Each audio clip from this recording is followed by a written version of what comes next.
Hey Spuds, how's it going? Welcome back to another video, your first video. I don't know, but welcome either way, and thank you so much for being here. I hope you're gonna enjoy this video. I feel like I'm gonna enjoy making it. I normally enjoy making these ones. Today, we are continuing a series that I have not visited in a while. It's a series of trans stories, confessions, fails, the awkward, funny, embarrassing moments that sometimes come with being a trans person. We're gonna have a read of some of your stories today that are funny now that the time has passed, but were probably very awkward and embarrassing in the moment. Maybe they're still awkward and embarrassing. I have a few things that have happened that are still embarrassing to think about.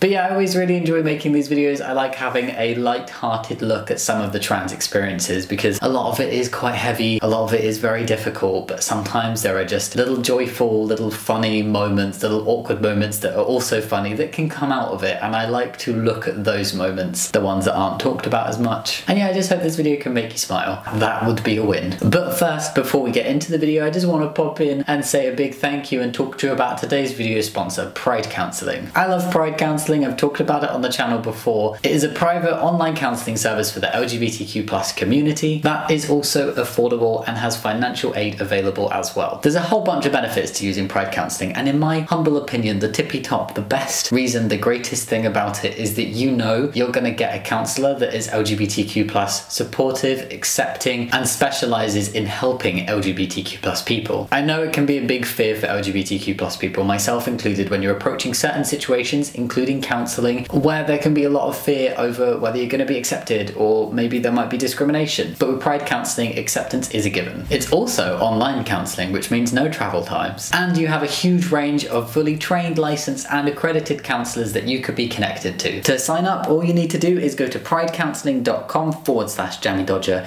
fill out a little form, and voila, you can get matched with a counsellor who is the right fit for you. Personally, being able to have counselling online was hugely helpful to get me over those first nerves about talking to somebody new about my anxiety. So go click the link in the description box if you're interested, or go to pridecounselling.com/Jammidodger to check it out for yourself. Now, back to the funny stories, confessions, awkward trans moments. Are you ready? During my first year of university, I went home for the holidays to be with my dad. My boyfriend, who is FTM, tagged along and met my family. He left his packer on my chest of drawers. Oh dear. My dad grabbed it and asked why I needed 2 dicks. I said it was my boyfriend. He then asks why we needed 3 dicks. I had to awkwardly explain to him and my 10-year-old brother why my boyfriend had a packer. Regardless of the awkward interaction, 6 years later he still walked me down the aisle at our wedding and is a great grandfather to our kiddos. That was a journey that I enjoyed. Oh, that was so cute. Moral here is, if you would like a funny story to look back on, then leave your packer wherever you wish. But if you would like to avoid the embarrassment, maybe pop it in a drawer or a bag or a sock or something. I would recommend putting it away. I like how their dad was just so upfront about it. I'm just gonna ask you straight up, I found this thing and I'm gonna ask you a question about it. And then he walked you down that way. I love a funny story with a cute ending. That had everything. Thank you. Story time. Hopefully to make you laugh/smile. I like this already. I once was going to Walmart for a reason I do not recall. I felt something sticky on my shorts, so I went to the bathroom to check it out. I had just had a shake, so I figured I must have spilled some on my shorts. I went in the stall and lo and behold, my packer had exploded.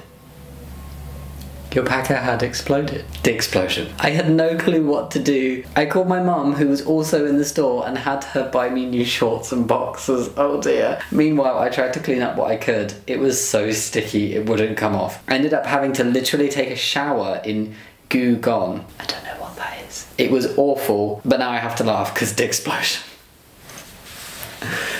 Oh wow. How does that happen? I have so many questions. I'm just very curious. I'm assuming it was like a silicone packer. Was it filled with something? Was it a DIY packer?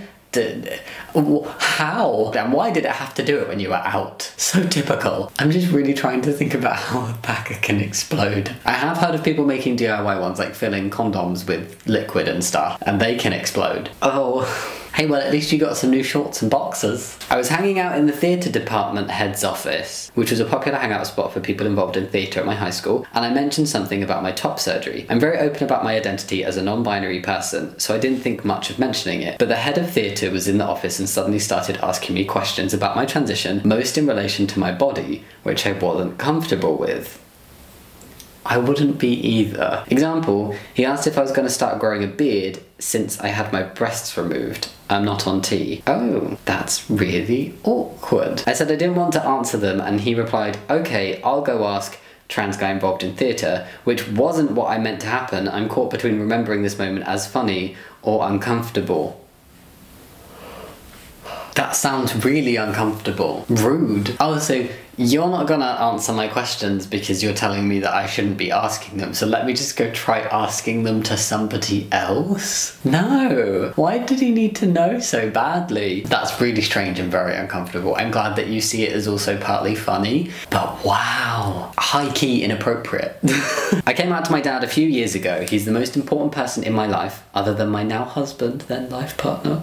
And he was basically the first one I talked to when I realised I may not be cis. Unsurprisingly, he was very supportive, but he overdid it for a while. Oh. For weeks after my coming out, he sent me name suggestions for my new chosen name, all of them terrible. He gifted me a shaving set before I'd even started with T and grown a beard. And I shit you not, one time he sent me a picture of a packer and asked me if I wanted/needed some of those.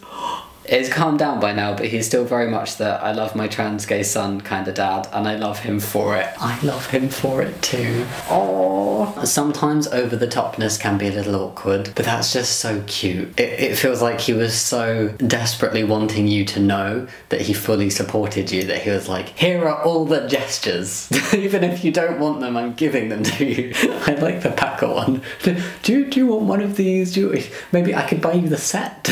And the shaving set thing reminds me of something my dad said. When I came out, he was like, oh, it's okay, I have a spare razor. And then that was 4 years or something before I even had a hint of beard. But I got a razor anyway, and I used it, didn't need to. I love supportive parents. So cute. I'm FTM and not out to my family, but I have a binder that I regularly hand wash and hang up to dry in my room. One night I had it drying and my mum comes into my room and sees it. When she asked what it was, I just said it was a sewing project. Ooh, I'm genuinely into sewing, so it worked. Ah, good thinking on your feet. And a couple of weeks later, she bought me a sewing machine. My family still doesn't know I'm trans. She bought you a sewing machine.